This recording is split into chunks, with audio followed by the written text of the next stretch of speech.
মাঝে মাঝে ভাবি আমি কেন এত ভালো রান্না করি। ও মাই গড। তারপর ভাবি আমি তো একদম রূপবতী গুণবতী কন্যা, তাই তো করি এত ভালো রান্না। তো কালকে আমি সন্ধ্যাবেলা বানিয়েছিলাম চিকেন প্যাটিস। তার জন্য চিকেনটাকে সেদ্ধ করে নিয়েছি আর ময়দাটাকে কিভাবে মেখে নিয়েছি তা তো দেখলি না, হলে আরেকবার দেখে নাও।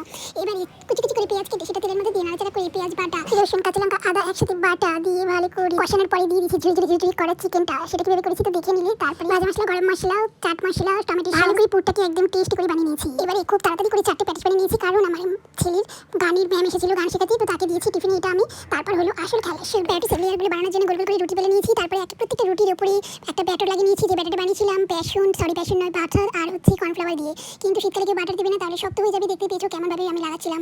তার ব্যাটারটা দেওয়ার পরে একটু ময়দা মাখিয়ে নিচ্ছিলাম, আবার একটা রুটি দিচ্ছিলাম, আবার ব্যাটার দিচ্ছিলাম, ময়দা দিচ্ছিলাম, রুটি দিচ্ছিলাম, এইভাবে গোল গোল করে।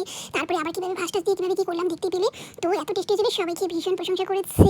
আমার ছোট ভাই তো খেয়ে দারুণ করছিল আর হেসে কুটুকুটি আমি ভিডিও করছিলাম বলে। তো চলো এখন প্যাটিস খাই। Tata, bye bye.